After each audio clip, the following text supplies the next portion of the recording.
इसी बीच में वात्सल्य मूर्ति परम आदरणीय श्रद्धेय श्री दीदी मारितंभरा जी जय राम जय जय राम श्री राम जय राम जय जय राम। बोलिए मर्यादा पुरुषोत्तम प्रभु श्री राम की जय। श्री अयोध्या धाम की जय व्यासपीठाधीश्वर महाराज श्री की जय नरसिंह मंदिर की जय। जिनका महोत्सव मना रहे हैं साकेतवासी महामंडलेश्वर पूज्य श्री बालकृष्ण दास जी महाराज, उनके चरणों में मैं वंदन करती हूँ। पूज्य महाराज श्री व्यासपीठ पर विराजमान हैं, उनकी व्यासपीठ को वंदन करती हूँ। महाराज श्री की तपस तेज को प्रणाम करती हूँ।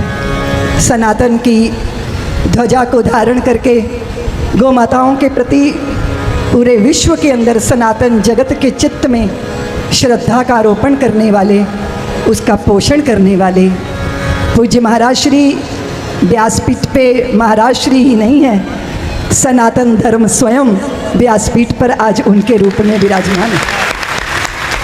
संत तीर्थों में जाते हैं, तीर्थ धन्य होते हैं, पर संत जहाँ बैठ जाते हैं वही स्थान तीर्थ स्थान हो जाया करता है। ललितपुर का यह प्रांगण महाराज श्री की कृपा से, उनकी वाणी से, उनके यहाँ प्रवास से चारों तरफ एक दिव्य वातावरण का निर्माण हुआ है। जैसे अभी मुझे कहा गया, याद दिलाया गया, 32 वर्ष पहले मैं इसी ललितपुर में राम मंदिर के लिए आई थी, आप सबके हृदय में ये बीजारोपण करने के लिए कि राम जी करा रहे हैं, राम जी का काम है, राम जी के काम में काहे का विराम है, जिंदा रहे तो जग जीवन ललाम है, मर भी गए तो रहने को स्वर्ग धाम है, हमको तो काम बस राम जी के काम से, राम जी का मंदिर बनेगा धूमधाम से। जब सनातन जगत संकल्पवान होता है तो दिशाएं बदल जाती हैं, दशाएं भी बदल जाती हैं।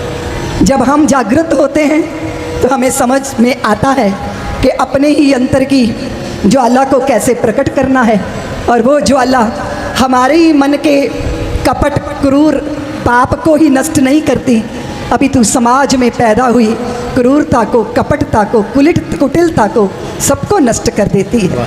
सनातन जगत जब जागृत होता है तो वो गारंटी बनता है एक चींटी के प्राणों की रक्षा की। वे ब्रह्मा तक और चींटी तक जब दृष्टि डालता है तो उसे उसमें कोई भेद नजर आता नहीं, वो सब में अपने श्री हरि का दर्शन करता है। इसलिए बहुत प्यारे संत हुए नामदेव जी, रोटी बना के रखते जा रहे थे, एक कुत्ता रोटी उठा के दौड़ा तो वो उसके पीछे डंडा लेके नहीं दौड़े, उसके पीछे घी का कटोरा लेके चलने लगे। नामदेव ने बनाई रोटी, कुत्ते ने उठाई, पीछे घी का कटोरा लिए जा रहे, प्रभु रूखी तो ना खाओ, थोड़ा घी भी लेते जाओ, कैसी शक्ल बनाई तूने स्वान की, मुझे ओढ़नी उड़ा दी इंसान की। नाना रूपों नामों के पीछे हमने एक ही सत्ता का दर्शन किया, इसलिए भेद हमारी दृष्टि में नहीं है। और पूज्य महाराज श्री जिस परंपरा के संवाहक हैं, उस परंपरा के महा आचार्य ने समाज के इस भेद को, समाज के विवादों को, समाज की दीवारों को अपने नेह प्रेम और भक्ति से ध्वस्त किया। हम सब एक हैं, हम सबके भीतर का ब्रह्मत्व जागृत होना चाहिए, हमारे प्रेम और प्रकाश की यात्रा हमें संपन्न करनी है। बस यही पूज्य महाराज श्री की वाणी हमारा मार्ग प्रशस्त करती है। हम राम जी के हैं, राम जी हमारे हैं। उन्होंने मर्यादित जीवन जिया, हमसे भी मर्यादा की अपेक्षा है। अगर मर्यादित जीवन होगा तो हम अपनी व्यक्तिगत आकांक्षाओं के लिए निरंकुश नहीं होंगे। अभी 2-3 दिन से जो देश की दशा है उसको देख के मन में पीड़ा होती है। मेरी कोई अपनी इच्छा है, मेरी अपनी कोई चाह है, मेरी अपनी कोई पीड़ा भी है, मेरी अपनी कोई वेदना भी है, लेकिन उस वेदना का शमन ऐसा नहीं होता कि अपने देश की संपत्ति को आग के हवाले कर दिया जाए। अग्नि योद्धा वो होता है जो अपनी इच्छाओं को तप की अग्नि में नष्ट करता है। अग्निवीर अग्निपथ पर चलेगा तो कैसे चलेगा? उसके लिए तो हम उसे स्वयं अनुशासित होना होगा, संयमित होना होगा। हम राम के आराध्य हैं, 14 वर्ष के वनवास का आदेश हो गया, पर चेहरे पर कहीं कोई शिकन नहीं आई। मंद मंद मुस्कुराते रहे, वन की ओर ऐसे चले जैसे कोई हाथी का बच्चा जंजीरों से मुक्त होकर, निर्मुक्त होकर, विनिर्मुक्त होकर आगे बढ़ता है। वे प्रभु श्री राम, उनके जीवनचर्या, उनका चिंतन हमें मर्यादित करेगा। इसलिए मैं सभी हिंदू समाज के, सनातनी समाज को अनुरोध करती हूँ कि रामचरितमानस पढ़ते तो राम हमें भी बनना होगा। चलो राम के पद चिन्हों पर अब इतिहास बदलना होगा। जाने जाने जाने कितनी अभी ताड़का ऋषि मुनियों को सता रही हैं, जाने कितनी शूर्पणखाएं अपना नाटक रचा रही हैं, जाने कितनी कैकेयी अभी माया से, जाने कितनी सती अभी माया से सीता बनती हैं, जाने कितनी कैकेयी बन पति के प्राण लिया करती हैं। हमें कहीं पथभ्रष्ट न कर दे, इनसे प्रथम निपटना होगा। चलो राम के पद चिन्हों पर अब इतिहास बदलना होगा। जाने कितने रावण भाई को लातों से पीटा करते हैं, जाने कितने बाली अभी भाई का हक छीना करते हैं।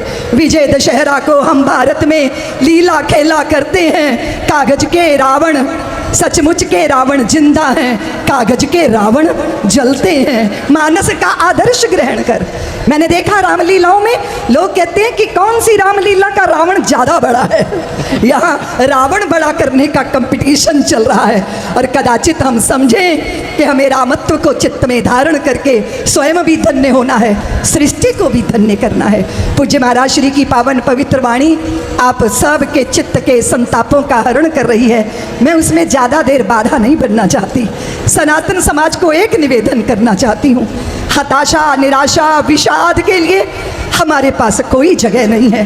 प्रभु श्री राम अपराजित पौरुष का प्रतीक रहे हैं, इसलिए हम कहीं पराजित हो नहीं सकते। ना हम स्वयं से हार सकते हैं, ना हम किसी दूसरे से हार सकते हैं। सबसे बड़ी हार स्वयं से होती है, और जो स्वयं को जीत लेता है वो सारे जगत को जीतने में सामर्थ्यवान हो जाया करता है। मेरे प्रभु श्री राम सर्वे भवन्तु सुखिना की भावना है, इसलिए सर्वे भवन्तु सुखिना ये मेरा मूल मंत्र है। इससे चूकेंगे तो बात गड़बड़ हो जाएगी। मैं संतों की परंपरा में रही, संतों की सन्निधि में रही, सबके भीतर संभाव, सबको समदृष्टि से देखना। ये तो ललितपुर है, बुंदेलखंड का पूरा क्षेत्र, बेतवा और यमुना जी के बीच में मेरे दादा गुरुदेव का विहार होता था। भूख लगी तो एक देवी से उन्होंने रोटी मांगी, तो वो देवी बोली कि महाराज श्री मैं आपको रोटी नहीं दे पाऊंगी। क्यों? तो मुझे रोटी क्यों नहीं देगी? मुझे भूख लगी है देवी। वो बोली नहीं महाराज जी, मैं मेहतरानी हूँ, मैं आपको अपनी रोटी नहीं दे पाऊंगी। महाराज जी ने कहा, दादा गुरुदेव ने कहा कि देवी तू रोटी किसके घर से लाई है? बोले मैं ब्राह्मणी के घर से रोटी लाई हूँ। तो दादा गुरुदेव ने कहा फिर तो रोटी ब्राह्मणी की हो गई ना, तो मुझे दे दे। वो बोली नहीं महाराज जी, मैंने छू लिया है ना, इसलिए रोटी मेहतरानी की हो गई है। मेरे दादा गुरुदेव बोले लाओ देवी रोटी पकड़ा दे, मैं छू लूँगा तो रोटी सन्यासी की हो जाएगी, साधु की हो जाएगी। वर्षों पहले समरसता राजनैतिक क्रांतियों से नहीं आती, समता और समरसता धर्म क्रांति से आती है। संतों की शरण में जब हम बैठ जाते हैं तो हमें समझ में आता है कि एकात्मता हमारा सूत्र है, प्रेम हमारा मंत्र है। स्वयं को जानना, श्री हरि का हो जाना, उनके चरणों को चित्त में बसा लेना, यही हमारे जीवन का लक्ष्य है। आप सब का दर्शन करके मैं बहुत धन्य हुई हूँ। आप सबको बहुत बहुत प्रणाम करते हुए इतना ही निवेदन करना चाहती हूँ, जीवन में कितनी भी बड़ी समस्या दिखाई दे रही हो, उस समस्या को बड़ा मत मानिएगा। समस्या बड़ी नहीं होती। बड़े प्यारे हैं तीनों, मित्र हैं तीनों, और जंगल में बैठे हैं। रास्ता बहुत लंबा है, रात्रि हो गई है, तो तीनों ने तय किया कि 2-2 घंटे हम पहरेदारी करेंगे, 2-2 घंटे, और बाकी 2 लोग सोएंगे, 1 जना पहरेदारी करेगा। ये सामान्य मित्र नहीं है, श्री कृष्ण हैं, दाऊ भैया हैं, सात्यकी जी हैं, और पहली जिम्मेदारी लगी सात्यकी जी की। वो 2 घंटे की पहरेदारी के लिए जाग के चौकीदारी करने लगे। ब्रह्म राक्षस एक प्रकट हो गया। सात्यकी को कहा चलो सात्यकी आओ जरा मल्ल युद्ध करते हैं, 2-2 हाथ करते हैं। और सात्यकी जी को ललकारा ब्रह्म राक्षस ने, तो उनको बड़ा गुस्सा आया, बड़ा क्रोध आया, और क्रोध में वो ब्रह्म राक्षस से भिड़ गए। और जितना इन्हें गुस्सा आए वो उतना ही बड़ा होता जाए, बड़ा होता जाए। 2 घंटे मल्ल युद्ध करते करते सात्यकी जी के शरीर की तार तार ढीली हो गई। मुश्किल से 2 घंटे बीते। वे चिल्लाए, दाऊ जागो, अब आपकी बारी है। और ब्रह्म राक्षस गायब हो गया। और जैसे ही दाऊ पहरेदारी करने लगे वो फिर प्रकट हो गया और दाऊ भैया को ललकारा। और दाऊ जी का गुस्सा तो नाक पे ही धरा रहता है। और जैसे ही ब्रह्म राक्षस ने ललकारा, ये क्रोध में आके भिड़ गए।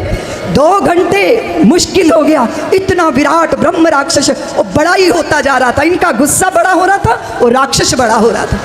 फिर उसके बाद बारी आई हमारे कान्हा की, कन्हैया उठो। दाऊ ने कहा, उठो कन्हैया, अब आपकी बारी है। ये ऐसा सोए, ऐसा गिरे कि इन्होंने बताया ही नहीं कि 2 घंटे मेरे साथ क्या होता रहा। और जब कन्हैया चौकीदारी करने लगे ना, तो ब्रह्म राक्षस फिर प्रकट हो गया।